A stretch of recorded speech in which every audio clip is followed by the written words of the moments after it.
If you're over 60, you may have noticed that leg strength doesn't fade all at once. It slips away quietly. Standing up takes a little more effort. Stairs feel steeper than they used to.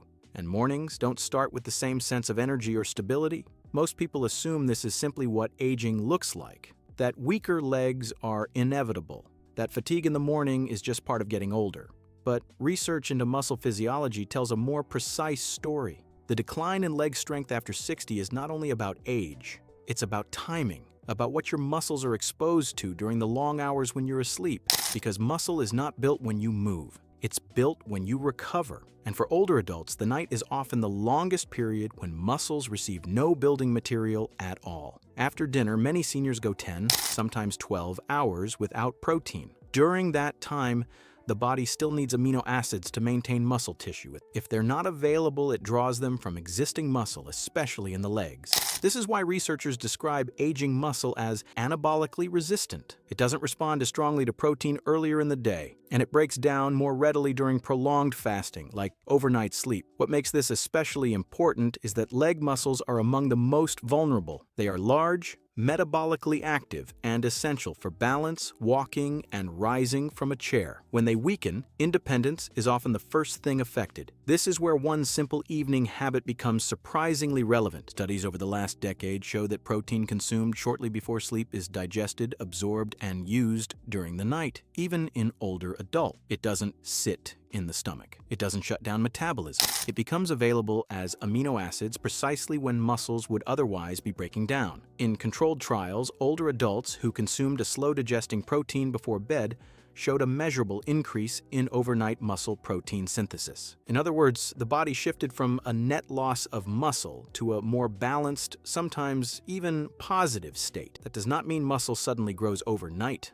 but it does mean less breakdown, better recovery, and a stronger response to whatever movement or training the muscles experience during the day. This distinction matters because many seniors don't need dramatic new workouts. They need their bodies to respond better to the movement they already do. Walking, standing up repeatedly, climbing stairs, carrying groceries. All of these send signals to the leg muscles, but without enough building material during recovery, those signals don't translate into strength. Researchers have tested this idea directly. In one well-known study, older men consumed a protein dose about 30 minutes before sleep. Blood amino acid levels remained elevated throughout the night. Muscle protein synthesis increased during sleep compared to those who consumed no protein. Other studies confirm the same pattern with doses between 20 and 40 grams, particularly when the protein digested slowly over several hours. This is where the idea of just one spoon comes from, not because a spoon is magic, but because it represents a small practical portion that can realistically be taken every night. The type of protein matters. Fast-digesting proteins raise amino acids quickly, then fall. Slow-digesting proteins release them gradually, matching the long overnight window. That is why most studies focus on milk-based proteins, especially casein. Casein forms a gel in the stomach and releases amino acids steadily over 6 to 8 hours. For seniors, this slow release is key. It means muscles in the legs are supported while you sleep, rather than left unprotected. It also explains why this habit often affects how you feel in the morning. Many older adults report waking with less heaviness in the legs.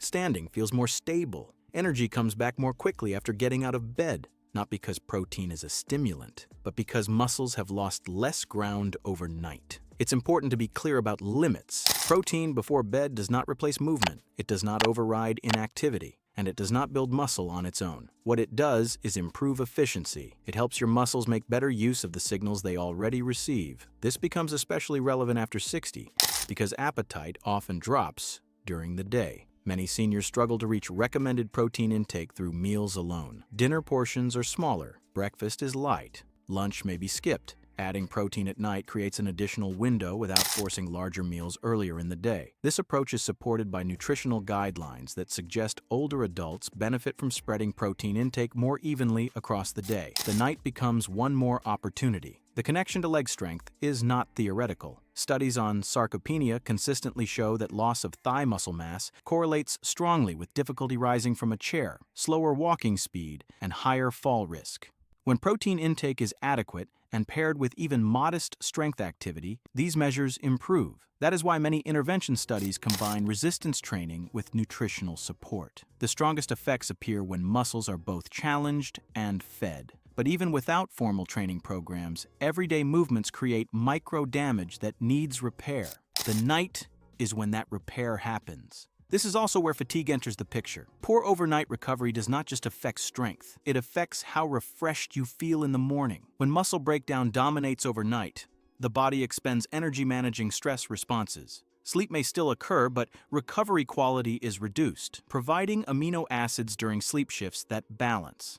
It supports tissue repair, and it reduces the metabolic cost of muscle maintenance. Some seniors notice this as clearer mornings, others as more stable legs. Often, it's both. The practical question is what this looks like in real life. Most studies use protein drinks, but the principle is broader. The goal is a modest amount of high-quality protein shortly before sleep. This can be adapted based on tolerance, preference, and digestion. Lactose-free options exist. Plant-based proteins can work if they provide enough essential amino acids. The key is consistency, not perfection. Some people combine protein with small amounts of naturally anti-inflammatory foods, such as spices used in normal culinary doses. These may help reduce muscle soreness or discomfort, but they are supportive, not primary. The core mechanism remains protein availability during the night. There are also clear cases where caution is needed. Seniors with advanced kidney disease may need protein limits. Those with specific metabolic conditions should follow medical guidance. Anyone taking multiple medications should avoid adding high-dose supplements without review.